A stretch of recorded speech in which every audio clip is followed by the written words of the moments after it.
Baik, Assalamualaikum warahmatullahi wabarakatuh. Assalamualaikum warahmatullahi wabarakatuh. Maaf, semangat sore. Hehe. Bentar-bentar, sambil ngetes sound suara ya.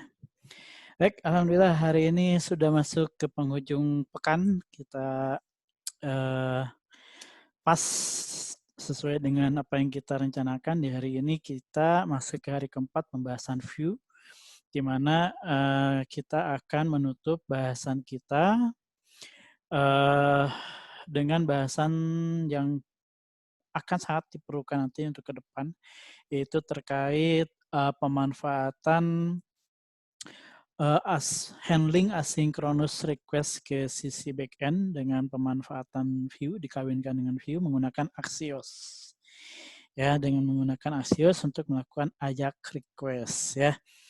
Nah, ini menjadi penting mengingat dalam rutinitas seorang developer ketika dia memang menjanjikan akan membuat sebuah halaman yang dinamis, maka kita paham model komunikasi antara front end ke back end kekinian itu sudah sedemikian majunya, yang ini kemudian sudah merubah mindset pemrograman web yang sifatnya konvensional ya. Nah, apa itu? Mari kita lihat. Saya akan berikan dulu pendekatan model komunikasi client to servernya, yang nanti dengan pemodelan ini kita akan coba realize bahwa betapa pentingnya kita memahami tentang konsep pemrograman berbasis asinkronus ini. Oke ya. Di era mungkin di era di era pemrograman desktop, hal yang akan kita bicarakan ini tidak terlalu dipikirkan. Tapi ketika masuk ke ranah pemrograman web, ke era di mana web development itu mulai menggeliat gitu kan ya, maka hal yang kita akan bicarakan ini menjadi sesuatu yang menarik untuk dikaji dan menantang. Karena itulah di sini muncul fase seleksi alam sebetulnya dari para developer. Para developer lama atau developer veteran yang tidak begitu bisa beradaptasi dengan gaya komunikasi klien ke server yang ada saat ini, maka mereka lambat laun balik kanan mundur jalan, gitu kan ya. Tapi buat mereka-mereka yang kemudian struggle, siap untuk maju terus, maka dia tertantang untuk mempelajari hal ini. Apakah itu? Mari kita lihat. Kalau kita modelkan bahwa komunikasi antara klien ya kan ya dengan server ya kurang lebih seperti yang sudah kita sering bicarakan ya kan ya. Nah, ini katakanlah sebelah kanan ini adalah server, web server. Oke, kemudian ini klien ya, ini klien. Berarti perwujudan atau representasi klien itu adalah adanya web browser ya kan ya, berupa Chrome ataupun Firefox, Opera dan lain sebagainya. Yang kemudian di dalam web browser ini muncul ada yang namanya web page, halaman web kan begitu ya di dalamnya ini. Oke. Nah, tak kotakin ya, kita kotakin bahwa di sini ada web page. Nah, dalam proses komunikasinya klien dan server di era zaman dulu gitu ya, ini saya sebut dengan model web client server konvensional, mungkin gitulah ya. Konvensional itu bukan berarti jadul, tapi lebih ke mewakili era lama lah ya. Dalam model komunikasinya itu kita pahami bahwa saat klien ingin berkomunikasi dengan server, maka ada trigger yang kemudian dipicu oleh klien, yaitu di sisi klien ada yang paling gampang ya, ada pengisian form. Jadi di sini ada aktivitas pengisian form yang kemudian diikuti dengan submit, penekanan tombol submit, kan gitu ya. Nah, saat ini kemudian dilakukan, maka terjadilah komunikasi di sini kan ya. Ada yang namanya HTTP request di sini. HTTP request kemudian muncul yang bentuknya bisa berupa beberapa kondisi operasional. Bisa berupa get, bisa berupa post, bisa berupa put ya di era lama tuh. Get ketika kita melakukan request untuk berpindah halaman dengan membawa beberapa parameter input. Kita gunakan post ketika banyak parameter input yang dikirimkan dalam bentukan form. Contoh kayak form pendaftaran. Put itu digunakan ketika kita melakukan perubahan data. Jadi datanya sudah ada, kita mau edit, maka kita gunakan put. Dan kekinian ada lagi fetch, juga sama untuk pemanfaatan editing. Nah, proses ini lantas kemudian diterima ya. Jadi request ini kemudian diterima oleh server dan di server barulah kemudian melakukan proses validasi kan itu ya. Validasi, kemudian proses data entry yang gitu ya dan seterusnya lah. Baru kemudian dari situ ada respon kan gitu ya. Ada respon ke sisi kliennya ya kan ya, ada HTTP respon. Nah, ini adalah komunikasi yang paling konvensional yang kemudian terjadi antara web client dengan web server. Nah, kalau kita perhatikan, ternyata komunikasi ini pun sebetulnya udah mencukupi untuk kebutuhan transaksional data. Problem yang muncul adalah begini. Mari kita bayangkan ketika kita melihat ada halaman registrasi, di mana di halaman registrasi itu terkadang suka ada yang namanya combo box gitu ya, yaitu berupa selection komponen yang dimana kita bisa memilih misalkan pendaftaran kependudukan atau pendaftaran rumah pasien atau apalah ya yang berkaitan dengan registrasi. Terkadang suka muncul informasi combo box yang di sana kita harus memilih. Misalkan jenis kelamin, ada laki-laki, perempuan. Kemudian golongan darah, ya kan ya? Oke, baik. Kalau jenis kelamin datanya cuma 2, opsinya cuma 2.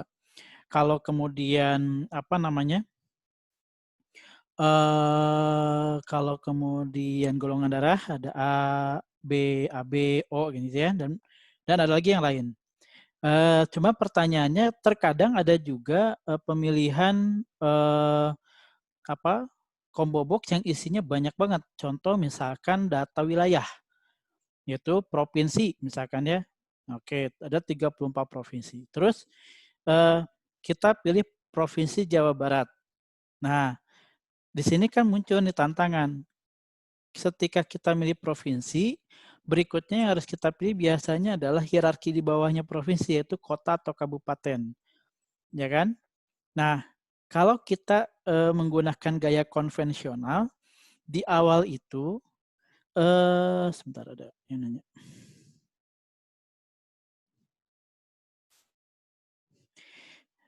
Di awal ketika si klien membuka halaman web itu, ya, jadi ketika dia nge-request halaman aja ya, bukan nge-submit, baru nge-request halaman. Buka halaman form registrasi. Nah, saat dia membuka halaman itu, membuka halaman registrasi itu, di sini sudah ada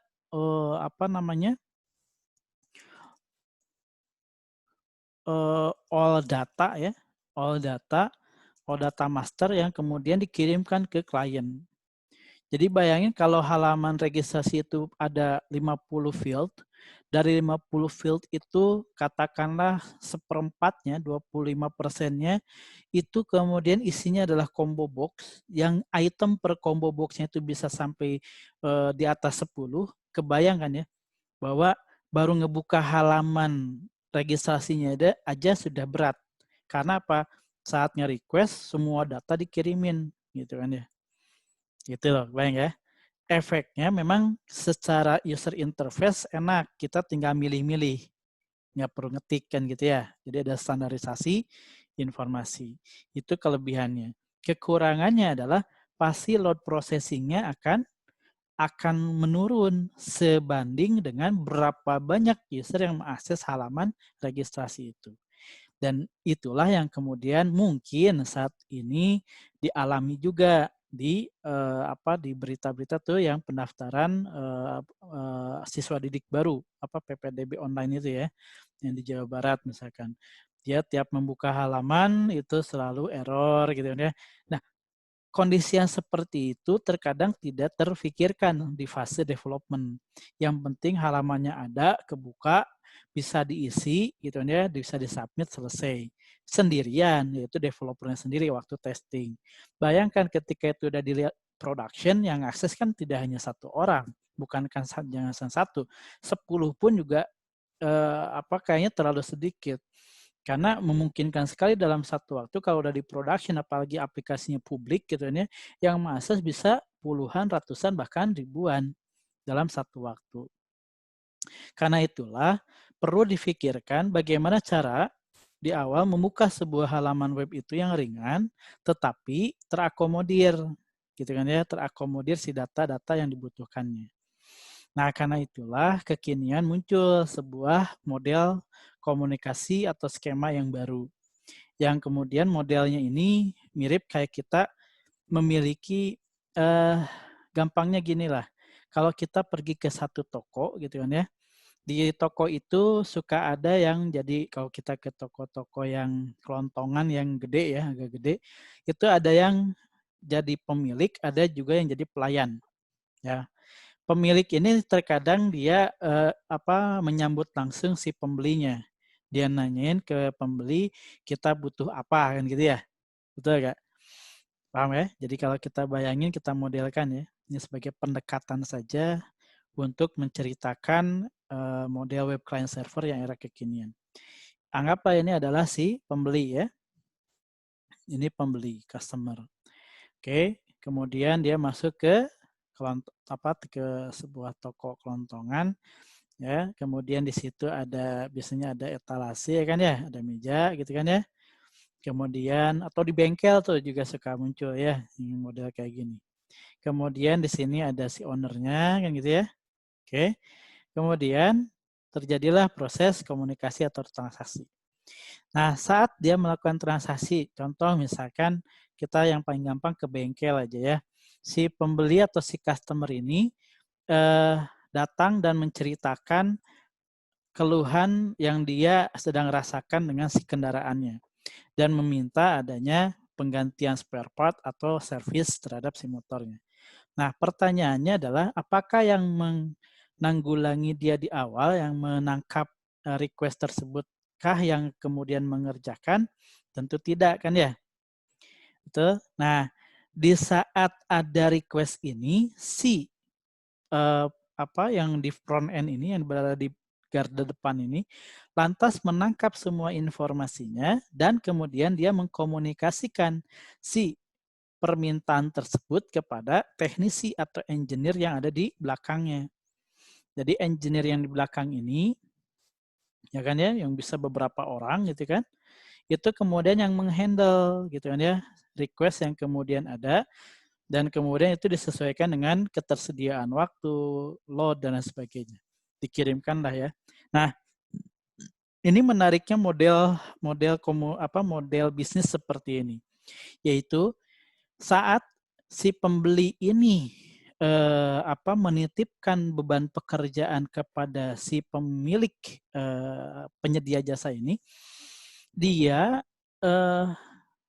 lepas sudah, jadi tidak ada beban lagi karena semua permasalahan sudah dilimpahkan dan si yang melayaninya pun juga sudah lepas beban. Karena apa? Ordernya atau job ordernya atau perintah untuk pengerjaannya sudah dilimpahkan juga ke engineer di belakang, ya kan ya? Jadi ini FO, front office-nya gitu kan ya. Ini engineer-nya itu sudah kemudian terlimpahkan, terdelegasikan. Nah, menariknya adalah ketika ini sudah terlimpahkan, memungkinkan bagi si front office untuk ngobrol dengan si customer. Jadi seakan-akan di waktu yang bersamaan terjadi dua proses. Proses pertama adalah proses menghandle si customer dalam bentuk conversation, percakapan. Di sisi lain, di waktu yang sama, ada pengerjaan yang juga sedang dilakukan oleh engineer. Paham ya? Dan masing-masing tidak saling terganggu, masing-masing berdiri sendiri, masing-masing tidak saling keterkaitan ya dalam proses tersebut. Yang kemudian model seperti ini jauh lebih menyamankan ketimbang kemudian tidak ada engineer, si pembeli langsung ke si front office langsung mengerjakan, ya kan ya. Tidak ada bentuk pelayanan kepada customer karena customer nungguin, nggak ada yang ngajak ngobrol gitu ya. Oke. Bagi sisi bisnis ini pun juga kurang begitu menarik. Karena apa? Si pemilik toko ini tidak pernah ada fase melakukan marketing produk dan jasa yang dia miliki. Benar kan? Jadi kalau misalkan begitu ya proses bisnisnya lambat. Benar kan? Beda hanya kalau modelnya seperti ini. Saat ini dikerjain, si front office bisa aja nawarin kredit motor, bisa aja nawarin paket servis, ya, bisa aja nawarin paket pergantian oli. Jadi akan lebih menggeliat bisnisnya itu, gitu kan ya. Nah, ini ngomongin model komunikasi di dunia nyata. Nah, banyak kemudian engineer-engineer di sisi web mereplikasi model ini, gitu kan ya, yang kemudian diangkatlah konsepnya itu, ya konsep seperti ini, yang dengan sebuah istilah yang kemudian saat ini cukup populer, yaitu AJAX namanya. Model komunikasi kayak gini tuh. Asynchronous, JavaScript, and XML. Nah, kata asinkronus inilah yang kemudian menjadi kata kuncinya, yaitu apa? Ya tadi, adanya proses yang dikerjakan secara paralel, yang tidak saling keterkaitan, gitu kan ya, yang mana ada yang menghandle sisi bagian front end, dan ada yang tetap menghandle bagian background proses. Apa itu?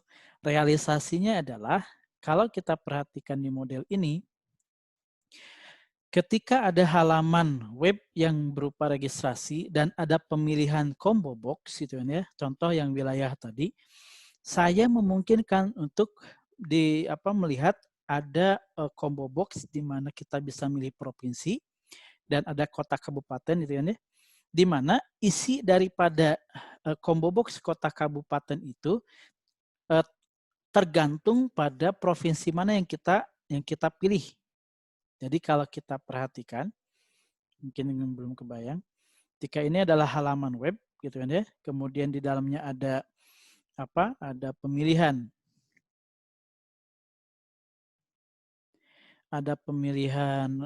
provinsi dan ada pemilihan si Jawa Barat, kota kabupaten ya di sini.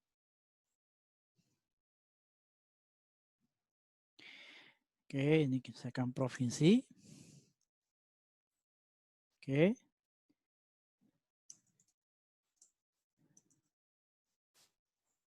Oke. Kalau pakai teknik lama, semua data itu langsung muncul di sini. Jadi saat kita mengklik mengklik si drop down-nya, gitu ya nih. Kalau kita contoh lah ya. Ini contoh drop down itu kan gini ya, ada segitiganya kan. Kita klik, kemudian munculkan daftar provinsi. Kalau teknik lama, semua provinsi muncul. Saat saya klik yang kota kabupaten, saat diklik semuanya juga muncul. Dari mulai Sabang sampai Merauke, daftar kota kabupatennya muncul semuanya. Makanya ketika ngeload pertama kali halaman registrasi ini akan berat. Nah, dengan konsep AJAX itu, hal demikian tertanggulangi. Kenapa? Karena dengan konsepsi AJAX itu seakan-akan ada engineer yang tadi kita ilustrasikan. Nah, di sini ya. Katakanlah di sini adalah engineer yang kemudian melayani aksesnya user terhadap si data provinsi. Jadi saat dia mendeteksi ada pemilihan item provinsi di sini ke nilai tertentu, maka si engineer ini, gitu kan ya, akan bertransaksi nanti dengan sisi server. Nah, jadi di sini kalau kita perhatikan ada kita ambil sederhana aja ya. Ada Ajax Engine yang kemudian bekerja di posisi ini, yang kemudian dia melakukan request. Nah, dia melakukan request ke sisi belakang, gitu kan ya. Siapa sisi belakangnya? Itu yang tadi servernya kan gitu ya. Jadi di sini ada server yang ngehandle gitu kan ya, di web server. Dia yang menghandle request tersebut gitu loh ya. Dan request-nya itu request yang minimalis. Kenapa? Karena dia mengirimkan ID daripada provinsi untuk nge-request atau nge-get daftar kota kabupaten di provinsi itu saja. Jadi kalau kita clearkan di sini, ada get kota kabupaten per atau based on provinsi atau based on ID provinsi. Paham ya? Jadi di dalam di waktu yang bersamaan, yaitu ketika halaman web ini sedang dioperasikan, di belakang layar dengan cepat si engine ini melakukan request ke web server untuk minta dong datanya atau list daripada kota kabupaten provinsi, misalkan Jawa Barat. Ya udah, dikirimkanlah sebagian kecil data kota kabupaten yang ada di Jawa Barat, dan kemudian responnya diteruskan oleh web server, ya kan ya. Sama di sini juga dihandle oleh si engine lagi. Ya, dihandle oleh si engine lagi, dan kemudian si engine ini meneruskan datanya tersebut untuk ditampilkan di sini, kan gitu ya. Sehingga akhirnya saat pertama kali ngeload itu, si kota kabupaten tak isi kosong aja, tidak ada data apapun. Gitu loh ya. Baru terisi data ketika kita sudah memilih provinsi. Bahkan biar tidak terjebak user untuk ngeklik gitu ya, saya disablekan dulu aja. Dia baru enable kalau si provinsinya itu dipilih. Seperti itu ya. Oke, jadi itu kurang lebihnya. Bisa dipahami ya? Nah, jadi dengan cara demikian, maka proses melakukan getting data ini menjadi jauh lebih ringan gitu ya. Nah, tentunya untuk masalah data provinsi dan data kabupaten ya ada di belakang web server. Tentu ada database di sana ya, yang kemudian menyimpan semua data-datanya. Nah, ini kalau udah ngobrolin ini saya nyatakan ini adalah materi yang tidak bisa hanya ditonton. Ini adalah sebuah materi yang Anda harus terjun nyobain. Karena kalau tidak ada nilai apapun yang akan melekat ke sisi Anda. Saya menitipkan pesan ini supaya ya Anda punya value gitu ya mempelajari ini, yaitu Anda bisa melakukan teknik ini gitu untuk kemudian diterapkan di aplikasi web Anda. Kenapa? Karena saya sangat menyayangkan juga gitu saat ini tuh masih ada lah, bukan banyak ya, masih ada aplikasi-aplikasi web yang sudah naik di production gitu ya, tetapi ketika diakses masih ada kondisi yang seperti tadi, lambat dan sebagainya. Kalau kita analisa dalemannya ya kayak tadi itu, gayanya masih gaya konvensional beberapa lah ya. Mudah-mudahan dengan ini kita bisa mengoptimasi hal itu. Nah, berangkat dari adanya model yang seperti ini, maka lantas kemudian kita ingin coba juga melihat bahwa bagaimana cara menerapkan model komunikasi berbasis ini tidak di JavaScript murni, tapi sudah di framework JavaScript Vue gitu ya. Di Vue itu sendiri bagaimana cara kita menerapkan model Ajax ini, ya kan ya. Oke, nah mari kita lihat sekarang. Ketika kita menggunakan framework tertentu, mau itu Vue, mau itu React Native, mau itu React.js dan sebagainya, dan Anda ingin memanfaatkan Ajax seperti ini atau asynchronous communication seperti ini, maka dipastikan Anda harus melihat produk apa, library apa yang bisa mengakomodir kebutuhan itu. Ya, itu poin pentingnya.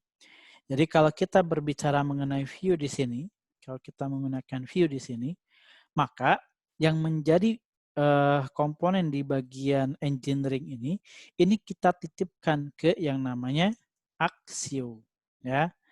Oke, jadi Axio ini adalah satu library yang kemudian menyediakan sejumlah fasilitas untuk menghandle apa namanya ajak request ini, gitu ya. Jadi kita bisa memanfaatkan Axio ini sehingga memungkinkan kita untuk bisa melakukan akses ya ke sisi backend. Sebentar ya, saya terima telepon dulu bentar.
Sip, kita lanjutkan ya. Baik ya, nah sekarang kita akan lihat pemanfaatan untuk komunikasi Ajax ini, kita akan memanfaatkan Axio yang ditempelkan ke Vue. Berarti ini adalah external library ya, jadi library eksternal ya, yang kita perlu ingat ya. Jadi tidak serta-merta kita bisa memiliki Axio di dalam si projectnya kita ya. Oke, nah karena itulah Anda mau main pakai apa Node.js, mau pakai Vue CLI, mau pakai apapun gitu kan ya. Axio ini ketika mau dipakai itu pasti ada tahapan untuk apa menginstalkan dulu package apa library-nya baru bisa kita gunakan. Gitu ya. Nah, ini adalah model yang saat ini ada. Nah, karena itulah saya akan menunjukkan satu bentuk contoh daripada si pemanfaatan Axio ini di dalam si pemrograman front end yang sudah menggunakan apa library tersebut gitu kan ya. Mari kita lihat, saya tunjukkan dulu posisi-posisinya. Oke, yang pertama adalah Axios. Axios ini kalau kita perhatikan ini adalah JavaScript ya, library JavaScript yang kemudian Anda bisa kemudian tempelkan menggunakan dua metode seperti biasa. Metode offline Anda download dulu ya. Anda bisa cari di GitHub Axios itu sendiri ada.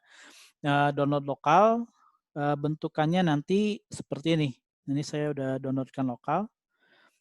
Oke, ini bisa Anda gunakan gitu ya, download taruh di satu tempat, kemudian Anda ambil library-nya itu ada di folder disk Axios. Nah, ini dia.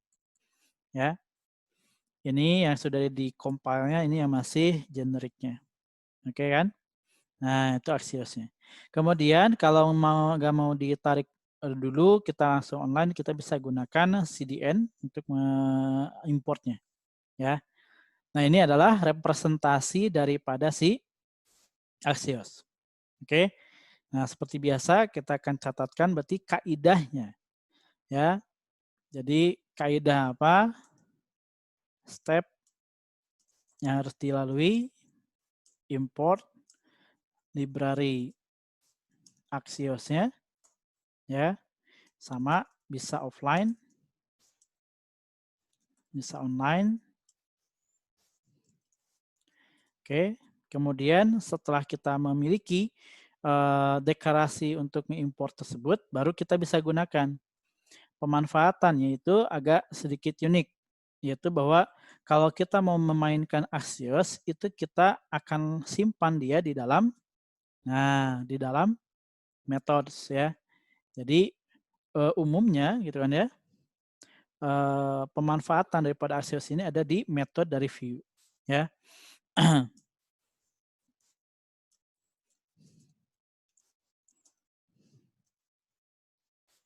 Gitu ya. Nah, ini poinnya. Jadi ada metode dari view yang kemudian diisikan dengan si Axios. Apa fungsinya? Nah, fungsinya adalah operasionalnya di sini bisa melakukan operasi get ya.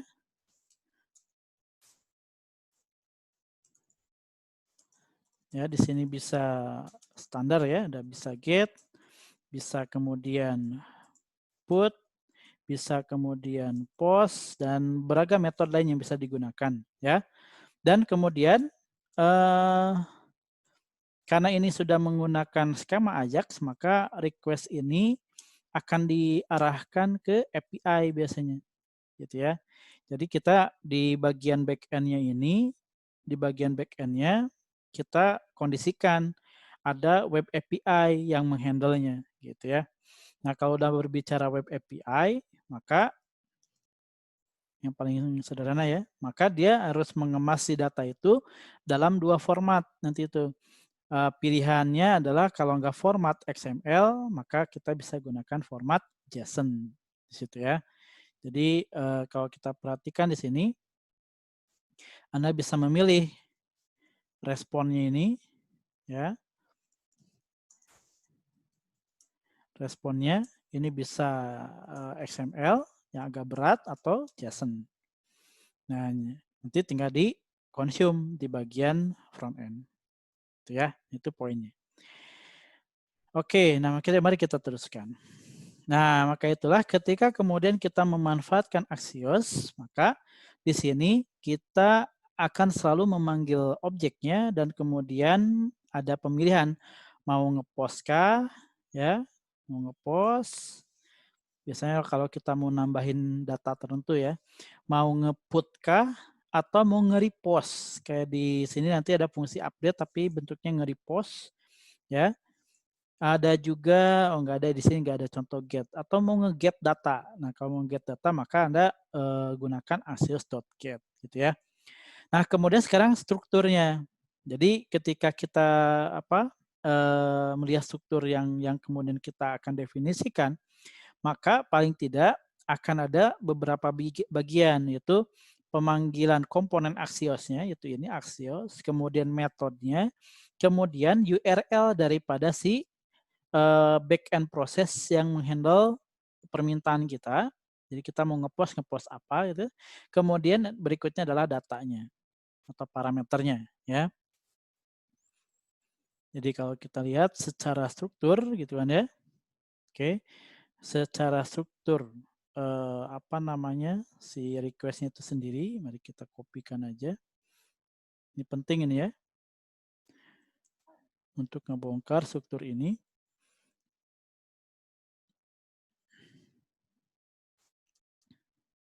Oke, kita coba sederhanakan. Di sini kita lihat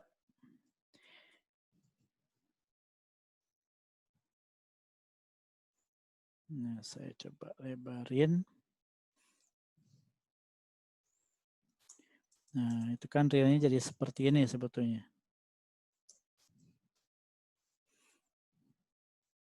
Oke, kemudian ujungnya adalah kurung kurawal, ya kan ya?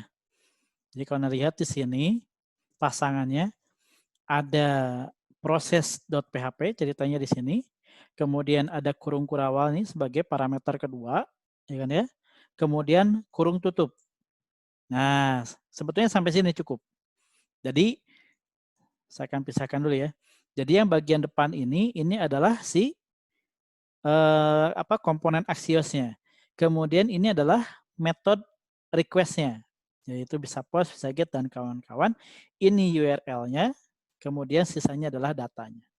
Ya, mari kita partisi ya data apa si struktur ini. Satu berarti ya. Kemudian ada metode. Oke, kemudian ada URL.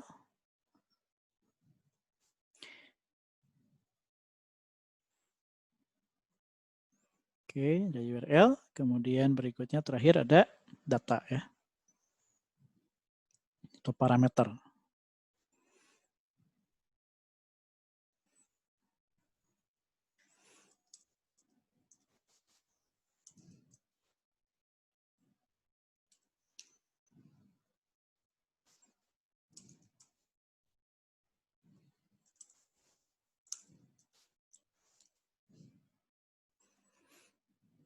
Oke ya, sip. Nah, ini sisanya saya akan hapus dulu.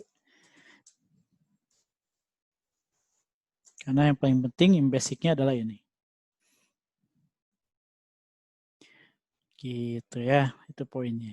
Itu method request, ini URL, dan URL ini tidak harus langsung halaman. Bisa jadi betul-betul URL HTTP apa gitu kan. Jadi URL ini generik sifatnya. Bisa jadi itu menuju ke halaman sendiri ataupun ke website orang lain. Itu sangat sangat fleksibel sekali. Dan kemudian listing parameter, dan ini sangat tergantung dengan apa yang kemudian disediakan atau diminta oleh si URL ini. Paham ya? Jadi kalau si proses.php ini tuh ceritanya dia saat nge-submit data, kita harus memasukkan beberapa parameter. Ada parameter request, parameter ID, contoh di sini ada parameter nama dan email. Gitu ceritanya ya. Nah, mari kita lihat di sini sekarang. Kalau konsep ini sudah kebayang, maka saya akan tunjukkan, saya akan integrasikan pemahaman kita yang kemarin tentang view, ditempelkan dengan Axios-nya. Mari kita lihat dulu halamannya. Ini adalah halaman dari, sebentar, kok itu yang kebuka. Oh iya betul ya. Iya betul. Ini kita punya sebuah halaman namanya website kecil yaitu vue.js.groot.php. Ntar kayaknya udah kebuka. Saya buka dulu ya. vue.js.groot.php ya. Oke.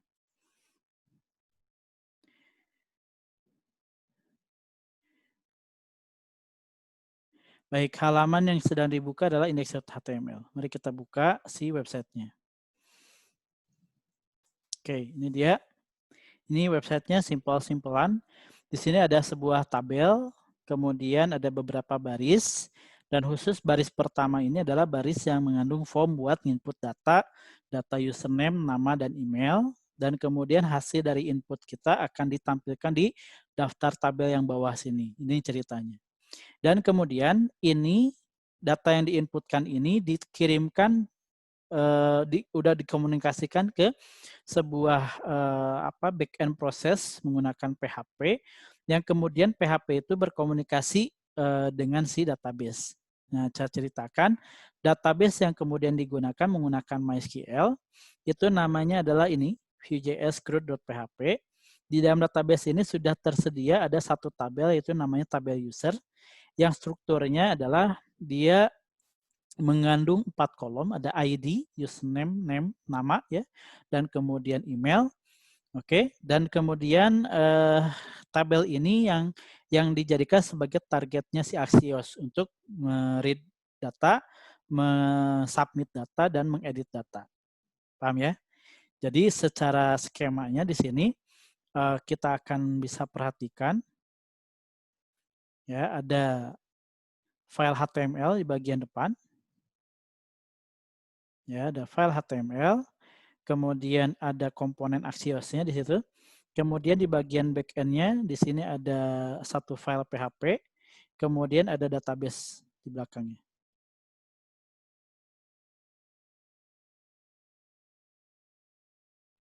Oke, ada database di belakangnya yang kemudian dikomunikasikan di sini ya. Oke, ini yang bagian depan ini adalah index HTML. Dan kita tahu berarti ada pembatas ya di sini. Nah, ini saya kasih pembatas untuk menunjukkan bahwa sebelah kiri ini, yang sebelah kiri ini adalah client side ya. Bagian sisi klien. Nah, yang sebelah kanan ini adalah sisi server side. Ya, ini server ya di sini.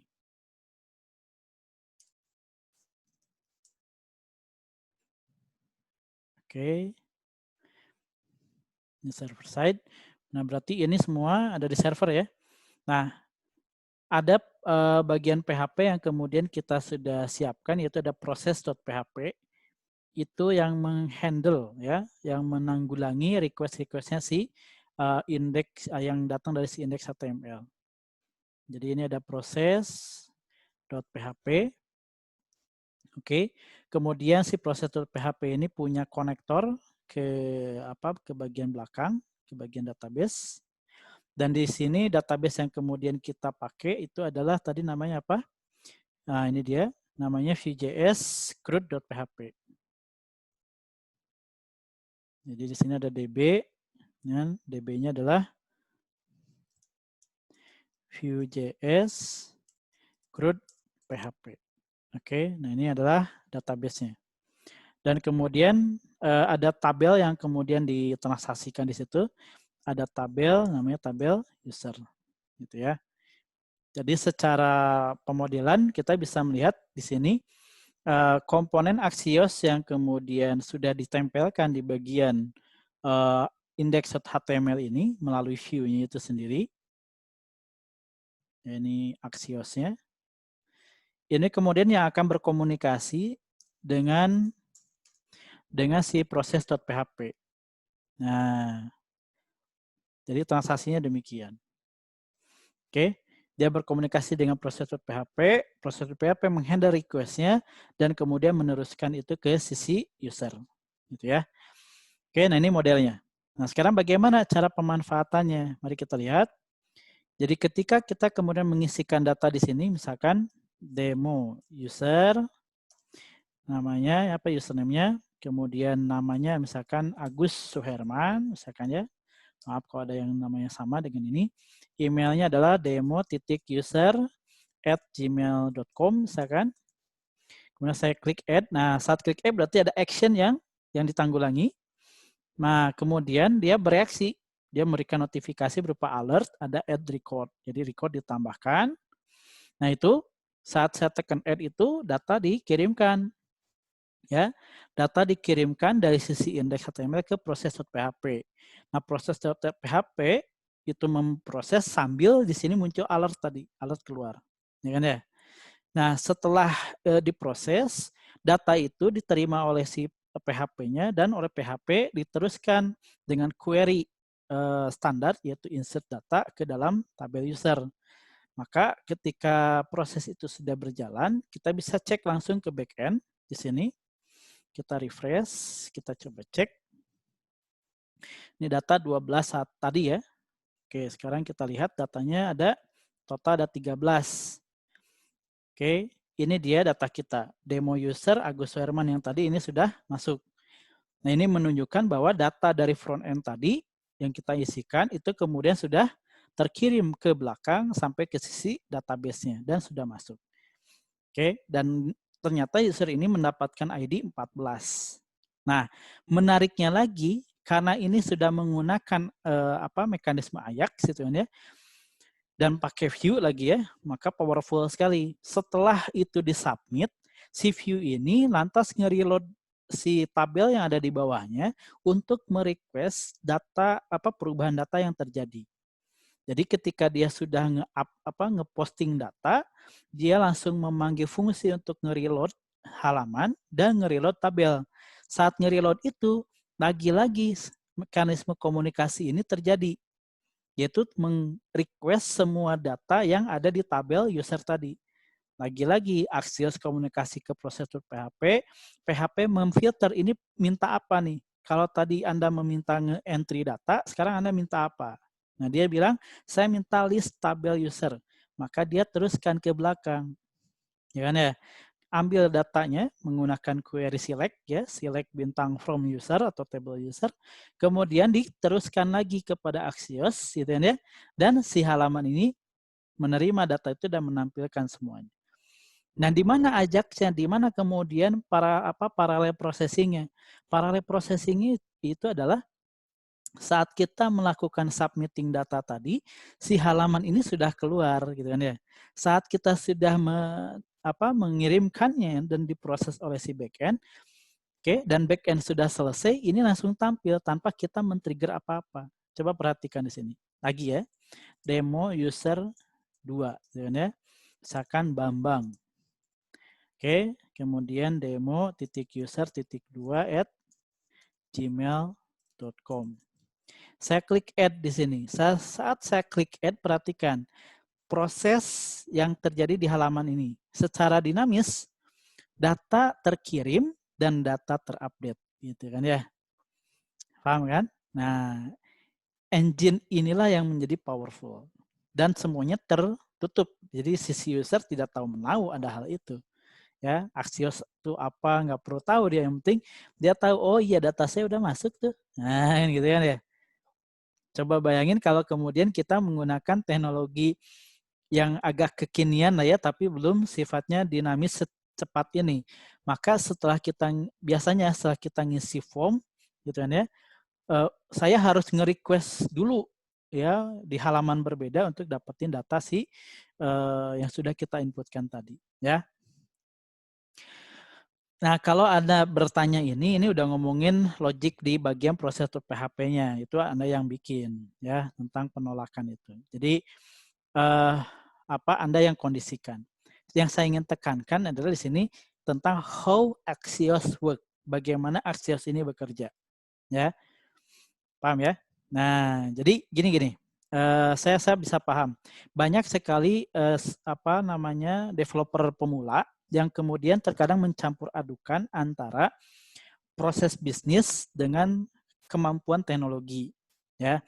Nah, saat Anda menyelesaikan permintaan klien dalam membuat sebuah aplikasi web, Anda harus pisahkan antara mana yang menjadi proses bisnis yang harus diakomodir dan mana yang menjadi kemampuan sebuah teknologi. Nah, karena Anda sebagai developer ya, gitu ya. Jadi Anda harus bisa memisahkan. Oh, saya harus pahami dulu nih ada sebuah teknologi namanya X gitu kan ya. Oke. Kemudian teknologi ini Anda kuasai. Nah, ketika menguasai teknologi ini, Anda coba harus memisahkan. Ini ada klien minta sekian daftar request untuk aplikasinya. Nah, Anda harus mencocokkan fitur ini atau request ini bisa diakomodir oleh fitur apa yang ada di dalam si teknologinya.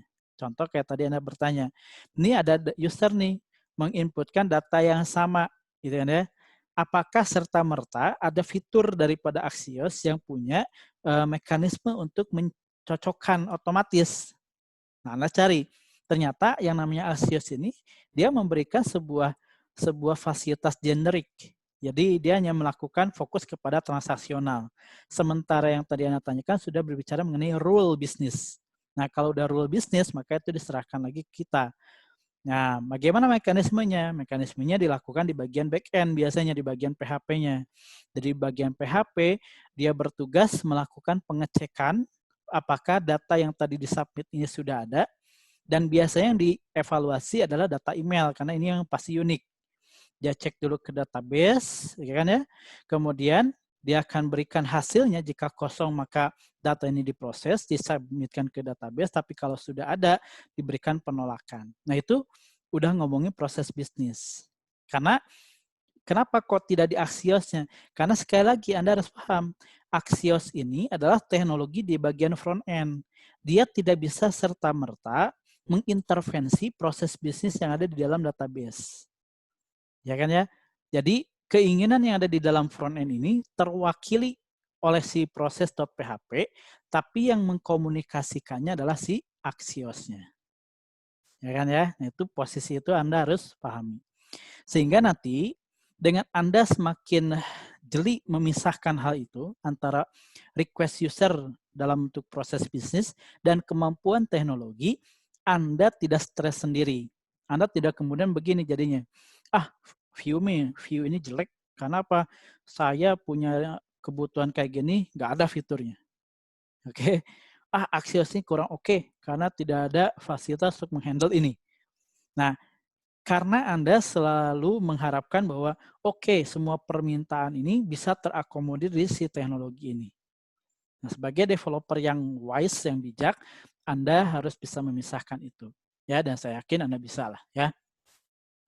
Bagaimana cara mengetahui dan cara memisahkan itu? Nah, inilah kenapa saya buka kelas ini.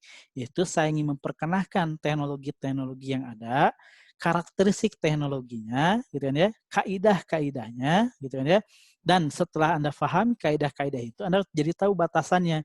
Oh, ternyata nah pisau itu hanya bisa untuk memotong, gitu kan ya. Saya nggak bisa pakai pisau untuk menjadi spatula atau menjadi serokan, gitu kan ya. Oh, saya punya wajan. Oh, wajan ini bukan buat memasukkan makanan ke mulut, gitu kan ya. Karena ada batasan-batasan itulah, maka kita bisa secara proporsional memanfaatkan setiap utility yang kemudian ada. Ya, itu poin penting yang harus saya sampaikan ke rekan-rekan. Baik ya. Nah, sekarang karena saya sudah menganggap Anda mengikuti sampai level 2 ini, dan Anda sudah mengikuti 3 hari pertama pemanfaatan si view ini, tata letaknya pun juga sudah Anda ketahui, maka sekarang saya akan membongkar satu saja fungsi, dan kemudian saya akan berikan skripnya seperti biasa. Mungkin sekarang bentuknya folder, Anda silakan bongkar lebih detail folder itu dan Anda analisa. Ya, itu akan jadi bahan untuk ujian berikutnya yang Anda harus kerjakan, ya kan ya. Nah, ini adalah modalnya. Mari kita lihat pemanfaatan yang tadi kita sudah lihat di halaman webnya. Karena tadi ada bentuknya berupa tabel, maka ada struktur tabel. Ya kan ya, ada kolom username, name sama email, itu efek dari ini. Kemudian ada 2 kelompok baris. Kelompok baris pertama itu inputan dan sisanya adalah berupa listing yang kemudian diambil dari database. Kita fokus dulu ke yang baris pertama, ya. Baris pertama itu berarti yang menunjukkan ini. Ya, ini untuk ngisi kita ya. Ini ada tombol add. Nah, itu kemudian difasilitasi di sini ada 4 kolom yang kemudian dia menggunakan two-way binding, menggunakan vModel, dan untuk si tombolnya dia gunakan vOn click, dan vOn click-nya ini memanggil metode addRecord. Ya, berarti apa yang kita inputkan ini akan ditanggulangi oleh si view gitu ya di dalam metode addRecord. Berarti saat kita menekan tombol add itu akan pergilah proses itu ke dalam metode addRecord. Maka Anda cari di metode ini ada addRecord ya. Masuk ke addRecord. Yang dilakukan oleh dia di sini adalah ada logika pengecekan form input ya. Apa yang dicek? Dia melihat karena tadi di binding input teksnya itu dibinding menggunakan vModel, username, name, dan email ini.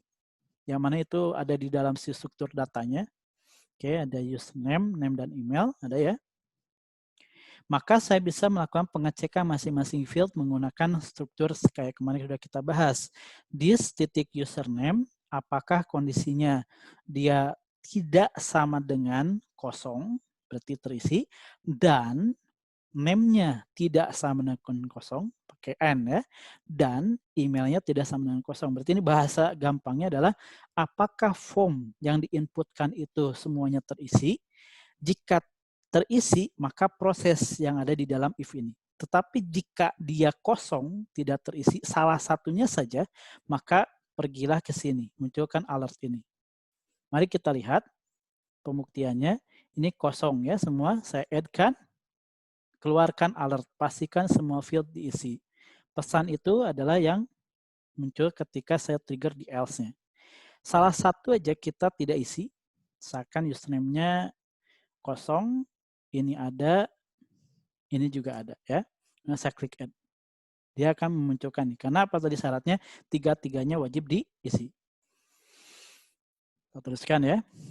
Oke, ketika itu diisi, maka yang terjadi adalah ini yang paling utama. Oke. Nah, sisanya ada then. Then ini adalah inilah kemampuan dan kelebihan Axios. Dia bisa menangkap apabila si backend PHP ini memberikan respon yang gagal. Oke. Atau ada error. Bagaimana cara menangkapnya? Kita bisa pakai then atau pakai catch untuk menangkap kondisi anomali dari sisi server. Ini kelebihan Axios. Tapi ketika pun ini nggak dipakai, ini nggak apa-apa, ini opsional. Nah, yang penting mah adalah ininya. Nah, tadi kita sudah bahas bahwa ketika Axios ini mau dipakai, maka Anda panggil Axiosnya setelah diimport, panggil metodenya, kita pakai post karena datanya lebih dari satu ya, dan bentuknya form. Nah, maka saya akan kirimkan informasi username, name, dan email ini menggunakan metode post. Dan di sini ada strategi untuk membedakan antara satu tombol satu proses di tombol add, update, dan delete. Dia bedakan dari sisi nilai daripada request-nya. Ya, untuk add record dia pakai request dengan nomor 2. Kemudian untuk ngambil semua data dia pakai request 1. Kemudian untuk update data dia pakai request bernilai 3. Untuk delete dia menggunakan request bernilai 4. Jadi parameter request ini untuk membedakan ini Anda lagi nge-request apa gitu ya. Oh 2, oh kalau 2 berarti Anda mau nge-entry data. Ya. Nah, karena di sini mau nge-entry data, semua parameter dari si text input diambil, masukkan ke variabel ini ya. Oke. Nah, saat ini dieksekusi, dia akan langsung lari ke file ini. Nah, karena ini tidak ada pendefinisian HTTP URL HTTP apa gitu ya, maka dia akan langsung nyari ke tempat di mana si file index HTML ini berada. Ya kan ya? Karena tidak ada tidak ada pendefinisian lokasi. Kan kalau misalnya pas saya pakai slash, maka dia mengarah kemana, pakai titik-titik 2 slash gitu ya, maka dia mengarah kemana. Nah, kalau langsung filenya seperti ini, maka dia akan mencari ke folder yang sama. Dan ternyata memang ada. Nah, inilah file PHP-nya. Nah, file PHP ini tidak akan saya bongkar secara detail. Yang paling penting adalah tadi bagaimana cara dia nge-handle si proses nomor 2. Di sini request yang kemudian ada itu ditangkap. Jadi ada cara untuk menangkap request dari sisi user. Ya, tekniknya adalah yang ini. Pakai file get content, dia tarik, dia ambil datanya, kemudian dia verifikasi. Requestnya nomor berapa nih? Oh, nomor 2. Maka yang diproses berarti adalah yang request sama dengan 2. Nah, kan ya. Semua inputan data itu kemudian ditampung ke setiap variabel. Oke. Oke ya. Nah, kemudian yang dia lakukan di sini menarik. Ya, yang dia lakukan menarik di sini. Dia di awal melakukan proses accessing ke database menggunakan parameter koneksi, yaitu $con ya. $con ini adalah representasi untuk koneksi ke database. Itu dideklarasikan di sini sebetulnya. Nanti kita bahas lah ya, MySQL connect ke mana? Ke hostnya diri sendiri, usernya root tanpa ada password, dan database-nya adalah ini. Nah, komponen koneksi inilah yang kemudian digunakan untuk melakukan query select bintang from user, di mana username-nya adalah ini. Berarti dia mau ngecek dulu apakah username yang diinputkan ini udah ada ataukah enggak. Nah, dia cek menggunakan apa? Cek adakah jumlah baris setelah kita request ini. Kalau ternyata jumlah barisnya adalah 0, berarti tidak ditemukan ya, maka proses ini. Tetapi kalau sudah ada, maka tolong diberikan respon. Responnya apa? Username already exists. Gitu ya. Oke. Tapi kalau kemudian berhasil, maka berikan respon. Data ini berhasil masuk pakai query insert dan munculkan notifikasi add record. Oke ya. Nah, hasil dari echo ini nanti ditangkap lagi oleh si Axios di sini. Ya kan ya? Ditangkap oleh si Axios yang kemudian responnya itu kemudian dihandle di bagian den-nya. Jadi di bagian den ini responnya kemudian diproses lebih jauh. Ya, salah satunya tadi munculkan alert dengan mengambil data responnya, respon titik data.